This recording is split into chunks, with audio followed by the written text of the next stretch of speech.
Hello students. आज जो article हम कर रहे हैं उसमें fictitious force in non inertial frame with rotatory motion. ना जो पिछले कल किया था बेटा वो हमने किया था आपका ट्रांसलेटरी मोशन में। यहाँ पर अब सिचुएशन क्या है, आपकी किताब में अगर आप देखेंगे तो यहाँ पर आपका जो दो फ्रेम ऑफ रेफरेंस हैं, एक का नाम बेटा उसने एस दिया है जो कि स्टेशनरी है, फिक्स है, और दूसरा रोटेट कर रहा है उसका नाम उसने आर दे दिया है। एस डैश नहीं दिया है, आर इसलिए दिया है ताकि आपको समझने में आसानी हो, because it is a rotatory frame. Rotatory का मतलब रोटेट कर रहा है बेटा, और इनके एक्सिस एक ही जगह, जो इसका सेंटर है ना बेटा, जहाँ पर जिसको ओरिजिन बोलते हैं, वो एक ही जगह पे वो भी है। नाउ अगर आपको थोड़ा सा और क्लियर करके मैं दिखाऊं तो जो फिगर है वो एग्जैक्टली ऐसे ही है जैसे आपकी बुक में दी है। यहाँ पर आपका फ्रेम रोटेट कर रहा है, उसका नाम आर दिया है, दैट इज़ रोटेटरी फ्रेम। और इसमें जो खास बात यह है कि जो यूनिट वेक्टर्स हैं, यूनिट वेक्टर्स वो होते हैं बेटा जो कि डायरेक्शंस बताते हैं, X axis, Y axis, Z axis में। आपने कोऑर्डिनेट सिस्टम में किया होगा कि जो एक्स के लिए आई कैप यूज़ करते हैं, वाई के लिए जेड हम जे कैप यूज़ करते हैं, और जेड के लिए हम के कैप यूज़ करते हैं, जो कि यूनिट वेक्टर्स बोलते हैं, जो कि डायरेक्शंस बताते हैं। यहाँ पर रोटेशन में हमेशा आपके देख रहे हैं आपके यूनिट वेक्टर्स जो हैं डायरेक्शंस भी चेंज हो रही है। इसका मतलब आपके यहाँ पर जो यूनिट वेक्टर्स है वो कांस्टेंट नहीं है।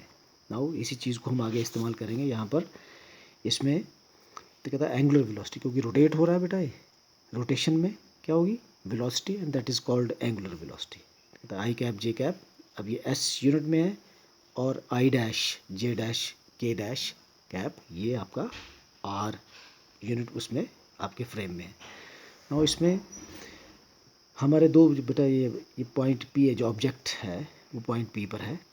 अब इसकी पोजीशन को माप रहे हैं एस फ्रेम का ऑब्जर्वर और आर फ्रेम का ऑब्जर्वर। अब इन दोनों के लिए हमारे पास उसको निकालने के लिए सबसे पहले हम क्या करेंगे, यहाँ पर हम यूनिट उसका पोजीशन वेक्टर्स निकालते हैं। R it is for S, that is X I cap plus Y J cap plus Z की कैप। सिमिलरली आर कहता है in frame R, R mean जो रोटेट कर रहा है, यहाँ से जो पोजीशन वेक्टर्स होगा वो that is X dash I dash cap plus Y dash J dash cap and so.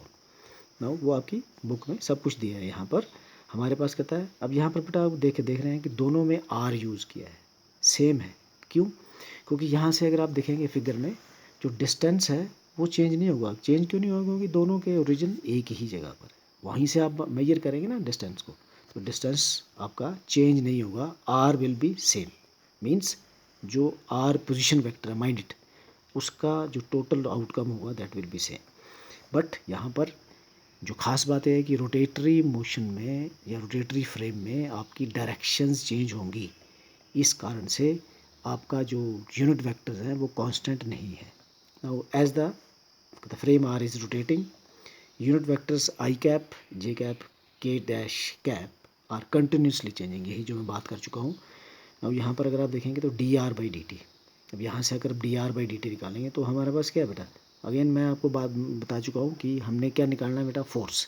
Force निकालने के लिए बेटा हम निकालेंगे पहले position, then velocity, then acceleration and then force. ठीक है, ये स्टेप्स हैं। यहाँ पर D R by D T is equal to D over D T, इसको हम डी ओवर डी टी करेंगे इसका, और ये हमारे पास ये जो अंदर के जो है जो क्वांटिटी है, ये दोनों के दोनों बेटा आपके चेंज हो रहे हैं। ठीक है, एक्स डैश और आई डैश, क्योंकि ये किस में है, रोटेटरी फ्रेम में। बेटा पोजीशन वेक्टर्स तो चेंज हो ही रहे हैं, लेकिन इसके साथ साथ यूनिट वेक्टर्स भी चेंज हो रहे हैं, किसमें, रोटेटरी फ्रेम में, ध्यान रहे। नाउ अब इसका मतलब क्या होगा, जब ये दोनों चेंज हो रहे हैं तो इसका मतलब डिफरेंशिएशन में दोनों आएंगे। तो डिफरेंशिएशन का सिंपल क्या है, differentiation of first into second plus differentiation of second into second, simple आपको पता है ये। और इस तरीके को हम इस डिफरेंशियल मेथड को यूज़ करते हुए हमारे पास ये इक्वेशन आती है। उसके बाद इस इक्वेशन में अगर आप देखेंगे तो देयर आर टू पार्ट्स, दो पार्ट्स दो हिस्सों में कर दिया है, वो मैंने किया है ताकि आपको समझने में आसानी हो।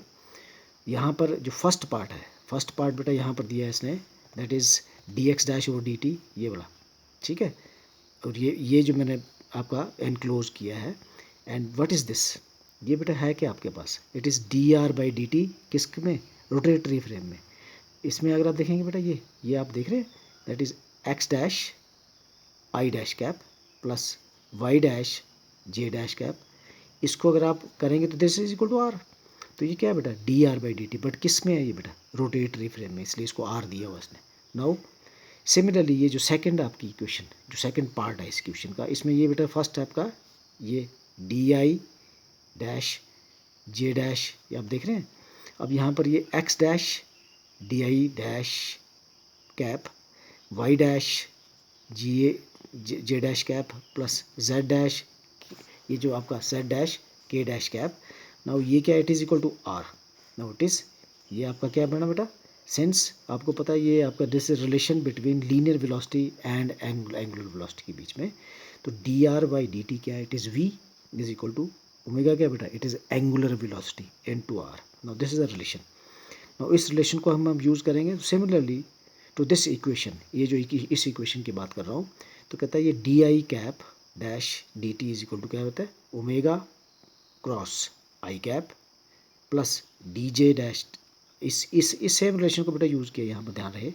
तो यहाँ पर इस रिलेशन को यूज़ करके इसने ये फार्मूला इसने डेवलप किया है, और इसको ये पुट करेगा यहाँ पर बेटा, ये सिंप्लीफाई किया हुआ है। Now it is equal to, अब ये जो आपका फर्स्ट पार्ट है यहाँ पर देख रहे हैं, यहाँ पर ये जो फर्स्ट पार्ट आपका डी आर बाई ये यहाँ पर ये बेटा पुट किया है यहाँ पर, तो आपका D R by D T it is equal to D R by D T R, और बाकी आपका पार्ट रह गया ये वाला, उसको यहाँ पर इस तरीके से इसने सॉल्व किया है। Now D R by D T S, ये एस फ्रेम में, एस मीन्स स्टेशनरी फ्रेम में, is equal to D R by D T R, जो अभी मैंने बताया, और ये वाला जो आपका थर्ड पार्ट है it is equal to plus omega cross I cap, इसको इसने इकट्ठा कर दिया। Now what is this is equal to R, ये अभी पीछे हमने किया है, it is equal to R, and this is equation number 2। ठीक है, दिस इज इक्वेशन नंबर 2।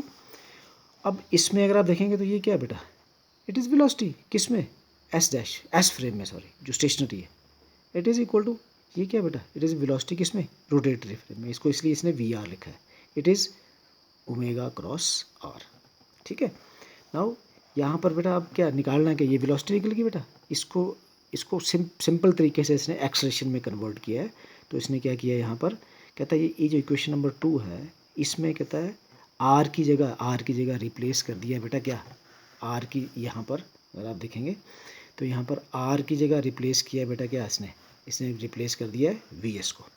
ठीक है, आर की जगह जब वी एस आ गया तो हमारे पास इस इक्वेशन में इट इज़ सिमिलरली क्या आएगा बेटा, D V S over D T S is equal to, and R की जगह वी एस।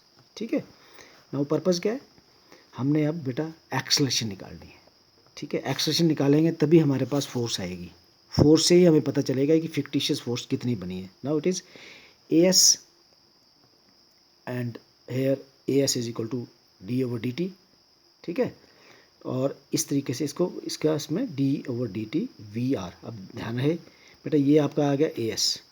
ठीक है, अगला क्या है बेटा, V S is equal to बेटा क्या है, तो V R plus omega cross R. Similarly omega cross, ये क्या बेटा, V R cross V R plus omega cross R. ठीक है, नाउ अब A S is equal to, अब नाउ बेटा ये अब अगेन इसको हम ब्रेक करेंगे, ये सिंपल मैथमेटिक्स है। अगेन डिफरेंशिएशन जो है मैंने आपको पहले बोल चुका हूँ कि मैथमेटिक्स जो होगा वो आप खुद करेंगे, वो आपके लिए ठीक रहेगा। यहाँ पर हम मैथमेटिक्स नहीं, हम फिजिक्स की बात करेंगे ज़्यादा। Now it is D V R over D T and so on. यहाँ पर अगर आप देखेंगे तो ये क्या बेटा, it is A R acceleration किसमें, रोटेटरी फ्रेम में, प्लस ये क्या बेटा, it is alpha. Alpha is a angular acceleration, mind it.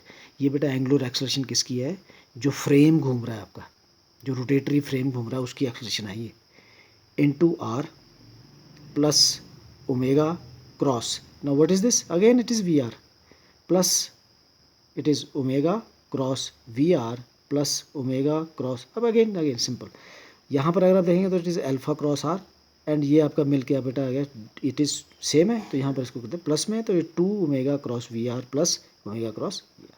ठीक है, now if the rotation is, अब देखो यहाँ पर मैं अब देखें ना, जो रोटेशन हो रही है ना बेटा उसकी, वो कहता है वो अगर आपकी यूनिफॉर्म है, फ्रेम की रोटेशन, माइंड इट, फ्रेम की अगर यूनिफॉर्म होगी बेटा, यूनिफॉर्म का मतलब क्या होगा, एंगुलर वेलोसिटी आपकी कांस्टेंट हुई, एंगुलर वेलोसिटी कांस्टेंट है तो अल्फा इज इक्वल टू 0। ठीक है, नाउ अगर अल्फा इज इक्वल टू 0 तो यहाँ पर हम पुट करेंगे अल्फा इज इक्वल टू 0, तो हमारे पास इक्वेशन रह जाएगी A S is equal to this. Now acceleration rotating frame, हम बेटा निकाल के रहे हैं फिक्टिशियस फोर्स। फिक्टिशियस फोर्स क्यों आ रही है? रोटेशन के कारण। तो यहाँ पर हम क्या करेंगे, जो आपका एक्सेलेरेशन है रोटेटरी फ्रेम की, उसको इस तरफ ले जाएंगे और बाकी हम इस तरफ ले जाएंगे, तो हमारे पास ये क्या आ जाएगा बेटा, ये माइनस में चला जाएगा। ठीक है, नाउ अगेन दोनों तरफ m से मल्टीप्लाई करेंगे जैसे हमने पहले किया था पिछले आर्टिकल में, और हमारे पास बेटा ये जो आपके पास जो कंपोनेंट्स आए, ये first it is F dash, ये बेटा इफेक्टिव फोर्स है, यहाँ पर लिखा हुआ है MAR is the effective force in rotating frame. Now इस इक्वेशन में देखेंगे तो there are its right side में देयर आर 3 पार्ट्स, 1 2 एंड 3। ठीक है, second is F is equal to MAS, ये बेटा ट्रू फोर्स है जिसको बोलते हैं हम रियल फोर्स, ये independent of angular velocity of rotating frame से है, इसके रोटेटिंग फ्रेम से कोई लेना देना नहीं है। इफेक्टिव फोर्स क्या हुई? True force minus this, and this all is basically they are the fictitious forces. Now this fictitious force, इसके 2 पार्ट्स हैं, वन पार्ट इज इसको बोलते हैं Coriolis force, another part is centrifugal force. Now इसमें 2 part में जो first part है यहाँ पर अगर हमने दिया है तो कहता है F0 is a fictitious force, thus the particle in rotating frame experience fictitious force which consists of there are 2 parts, one is Coriolis force, another is centrifugal. These fictitious force arises due to angular velocity of the rotating frame. कहता है हमारी अर्थ में भी अगर आप देखेंगे तो हमारी अर्थ लगातार क्या कर रही है बेटा, रोटेट कर रही है। तो अर्थ के ऊपर जितने भी ऑब्जेक्ट हैं, चाहे मैं हूँ चाहे आप है, एवरीथिंग ऑन अर्थ वो इस फिक्टिशियस फोर्स को एक्सपीरियंस करेगी। हालांकि उसका बेसिकली अगर आप वैसे हमें नज़र नहीं आता, लेकिन इसकी जो स्मॉल इफ़ेक्ट है ये बेसिकली हम निगलेक्ट नहीं कर सकते हैं। आज के लिए हम इतना ही।